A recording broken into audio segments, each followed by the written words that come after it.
আসসালামু আলাইকুম।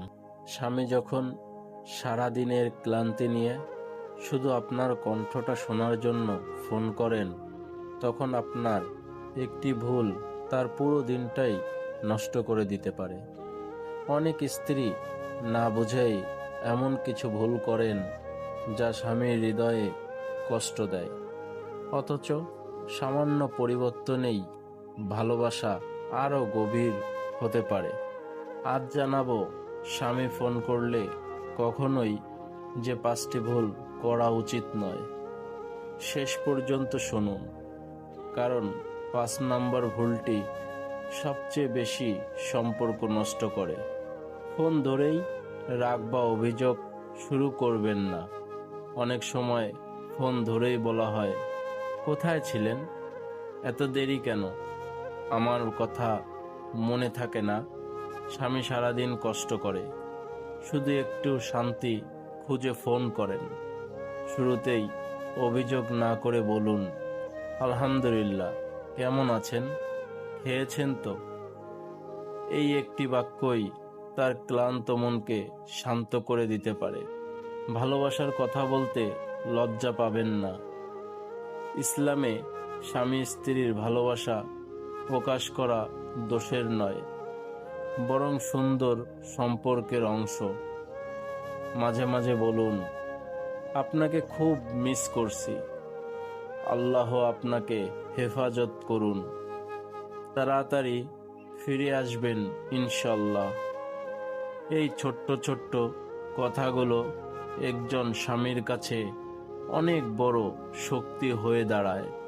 সব সময় শুধু টাকার কথা বলবেন না, সংসারের প্রয়োজনের কথা অবশ্যই বলবেন, কিন্তু প্রতিটি ফোন যদি শুধু খরচ, বাজার আর টাকার হিসাবেই শেষ হয়, তাহলে স্বামী মানসিকভাবে ভেঙে পড়তে পারেন।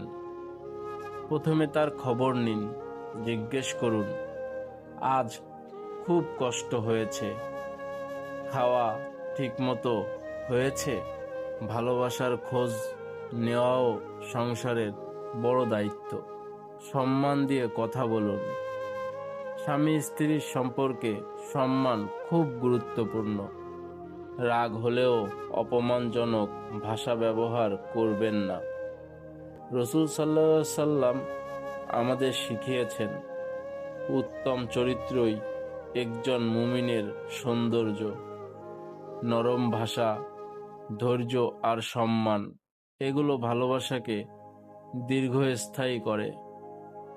ফোন রাখার আগে দোয়া করতে ভুলবেন না। ফোন শেষ করার আগে বলুন, আল্লাহ আপনাকে সুস্থ রাখুন, নিরাপদ রাখুন, আমি আপনার জন্য দোয়া করছি। এই একটি বাক্য হয়তো তার পুরো দিনের কষ্ট ভুলিয়ে দিতে পারে। যে স্ত্রী স্বামীর জন্য আন্তরিক দোয়া করেন, তিনি শুধু একজন ভালো স্ত্রী নন, একজন নেককার সঙ্গীও।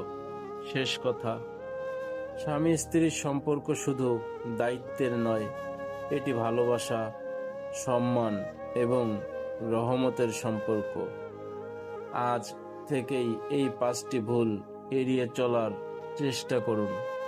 ইনশাল্লাহ সম্পর্ক আরো সুন্দর, আরো মজবুত হবে। আল্লাহ তাআলা আমাদের সকল দাম্পত্য জীবনকে ভালোবাসা, রহমত ও বরকতে ভরে দিন। আমিন।